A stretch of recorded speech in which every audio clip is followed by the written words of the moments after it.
Welcome back, my sunflowers. I'm Sammy, and today we're going to be discussing anxiety on mood and overcoming it. So, generally, anxiety is used to describe an overwhelming feeling. It tends to be given quite negative links, like an overwhelming fear or overwhelming nervousness, that kind of things. But you can also experience anxiety on your more happier kind of emotions, like overwhelming excitement. I guess the best way to describe it is whatever mood you feel, you can experience anxiety on it. The best one to explain overwhelming excitement is pre-show jitters. So before people perform, whether it's your first time or whether you've performed a million times, before a show or a first one of that show, so an opening night show perhaps, or the first one of that concert, everybody will experience pre-show jitters. And this is what happens when you're super excited about it, you're prepared, but your brain automatically starts thinking, well, what if I mess up this song? Or what if I mess up this dance? And it's because you are that excited that the automatic human reaction is, well, you can't be that happy. And it's something that we're not quite sure why we experience it. We're not sure if it's a genetic thing, a hormonal thing, or just the way that, society has made us feel over the years. The more common ones, though, that people know of are the ones in your negative emotions. So the feeling of loneliness, or you have an exam or an interview, so you're automatically thinking the worst for all that stuff, and it's normal. Everybody feels it. Anxiety in terms of a mental illness or mental disorder, in the way that I talk about it, is you tend to feel this pretty much constantly. And for me lately, with the current situation, it's based off the fact that I'm feeling quite alone, even though I'm not physically alone.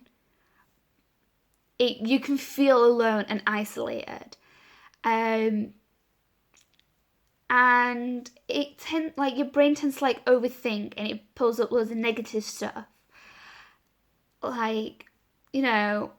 what if I am really alone, that kind of thing.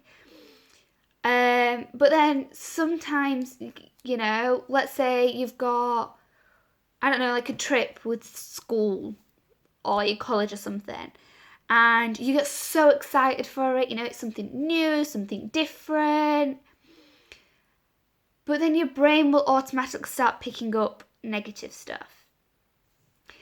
And what I've learned throughout the years is, whether you do keep to yourself and you are an introvert, or whether you do go out and you explore new things and you're out partying and you're pretty much an extrovert, no matter what, which one you are, maybe you're in the middle of the scale, you will experience anxiety on any mood ranging.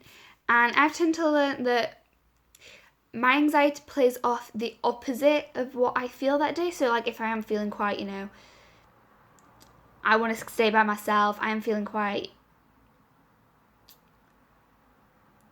introvert that day, my anxiety plays up on your normal extrovert kind of moods. So you're more your excitement kind of stuff. And it's one of those things that a lot of times it's normal. It is a normal human feeling. Pre-show jitters, nervousness for a test, worrying for an interview, especially if it is your first of any of them. You are going to feel this. But when it comes to more of every single mood that you're feeling, and it's something constantly, and you're constantly feeling overwhelmed, and you constantly have this anxiousness around you, that's when it becomes more of not an issue as such, but that's when it becomes harder for you to do normal day-to-day stuff. That's when it becomes more of a mental illness rather than normal human emotion or a normal human feeling. And I've been dealing with this pretty much my entire life.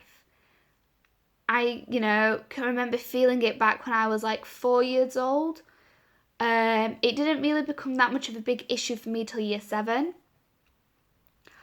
When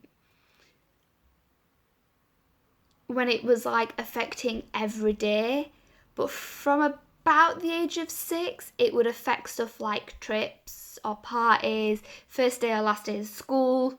I would like feel really overwhelmed, really anxious. I'd be scared of like the next day, and it would cause me to have what I would now classify as a panic attack or an anxiety attack. But then it was just, crying, shaking, possibly becoming more physical in like sense that sometimes I was physically sick. But when it came to like year 7, that's when it became more of a day-to-day, and as I've gotten older, it's gotten worse. And I guess the best way for me that I've learned to have dealt with it is trying to find something to keep me busy. If I feel like I'm busy, feel like I'm contributing to something, I don't feel my anxiety as much. So I used to put so much effort into schoolwork. I'd stay an extra hour after school every day. Sometimes I'd even go to school on a Saturday for extra lessons, especially coming close to like GCSEs. When I was at home, I felt like all I was doing was constant work. When it became like the holidays, especially like after I finished GCSEs or after I finished A-levels, and I didn't really have much, that's when it affected me more. So I tried to do more stuff, but it's like kind of hard when you've not got something to do. And currently being in a lockdown situation where I can't spend time with my family or go out with my friends, it's been affecting me more. There has been some days where I've been feeling that low and that anxious about everything and fearing everything, and your brain overthinks everything. I've genuinely just laid in bed all day and stared at the ceiling. Some days I'm too scared to even like go check my post.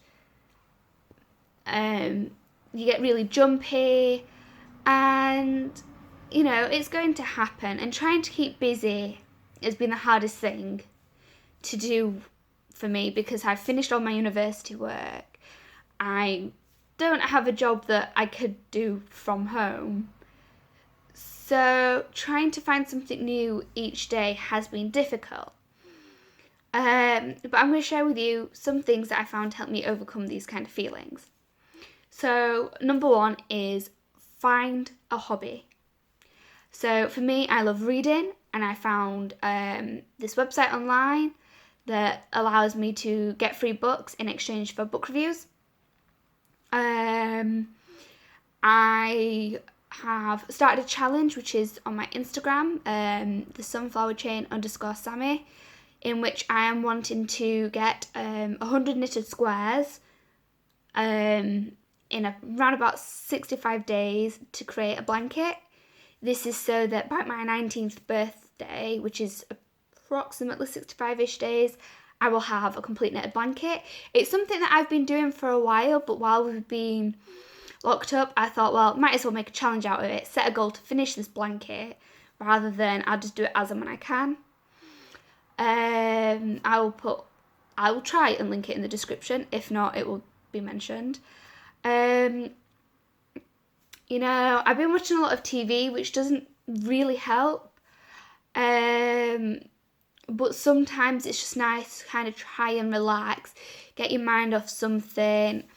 I've been working out. Now, exercise is a really good way to cope with pretty much anything you are feeling.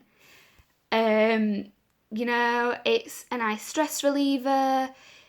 Going out on a run outside is probably the best exercise you can do. It's so beneficial for mental health. Obviously, right now, going outside is a bit touch and go depending on where you are, how comfortable you feel going out with the current situation. I tend to do a lot of workouts inside, your basic like sit-ups, planks, squats, lunges, that kind of thing. There's plenty of videos on YouTube. and it just overall boosts and increases your mood. Another way to cope would be I would, go and spend time with family or friends, and seeing as I can't do that right now, I am so glad we live in, the modern day where we have technology to do this. FaceTime friends and family has been amazing. I mean, before I came to uni, we set my nan up with Facebook just so I could FaceTime her. But we don't tend to FaceTime, we tend to just call normally.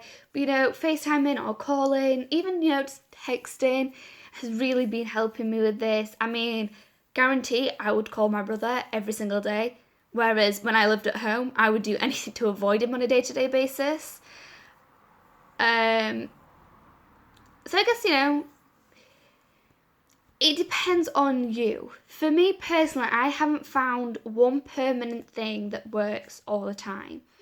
Sometimes I just feel that down, that low, that worried, that overwhelmed, that I will genuinely just stare at the ceiling. And then other days I don't feel it that much and I could be so productive. So I'll do so much stuff in one day. But try to set yourself something new every day. Try and get back into a routine. I've noticed that since I don't have a routine anymore, because, I don't have to get up for a certain time, I don't have lectures, I don't have to work around my meals around all the other girls on my floor, I've become quite lazy, and that's not helped me at all. That's made me worse, if anything. So trying to find a routine is hard. I mean, I still get up at roughly 8 o'clock every weekday morning. That's just because my boyfriend still works from home. So, he has to get up. So I get up just to try and get back into a routine.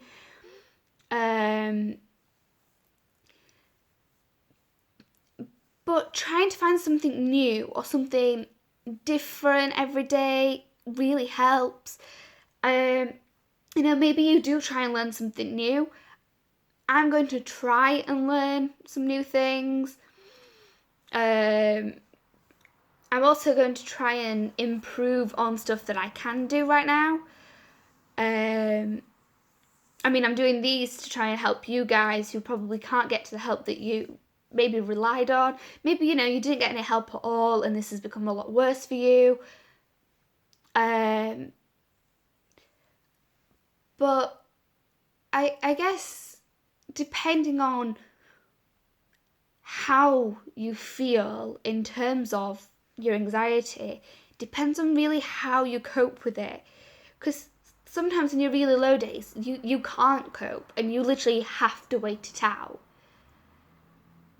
And I guess because everybody is so different, nothing works. I mean, I've tried meditation, I've tried yoga, I've tried counselling, therapy, medication, journaling, pretty much everything you could imagine. And everything works for a short amount of time for me. And I guess because I'm still changing and I'm still trying to figure out who I am in a sense, and I've been going through a lot over the past few years with GCSEs and A-levels, getting into uni. We've had some family loss. I've had issues with fellow students. Because I've been put in all these different situations over the past 4 or 5 years, I found it really hard to be able to find one thing that works for me, because my anxiety or mood has changed, because sometimes I am too overwhelmed because I'm overthinking everything at once, or because I'm experiencing something different, so my mood is different, so my anxiety is different. And it's tough. And finding something to work for you is really hard. And the one thing that I have found that no matter what always helps me is helping other people, especially people who experience similar things to me. And I guess this is because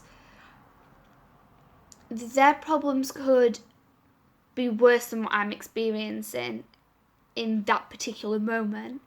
So my instant thought is, well, if they're going through that and they're coping, what I'm going through at the minute doesn't seem worth overthinking.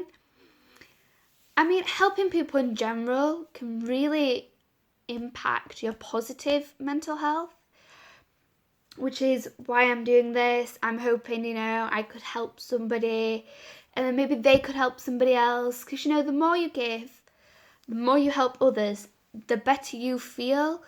And I guess it's because without realizing you are coping with things. Maybe you learn from somebody else, so you know how better to adapt or better to cope. So I'm going to put this out there to whoever's watching. If for whatever reason you feel like you can't talk to anybody else, please know that you can talk to me. So I'm going to, like I said, try and link my Instagram below. If not, it will be mentioned. And if you feel like you need to talk to somebody, please feel free to drop me a message on it. If you feel a little bit more brave, comment on the video.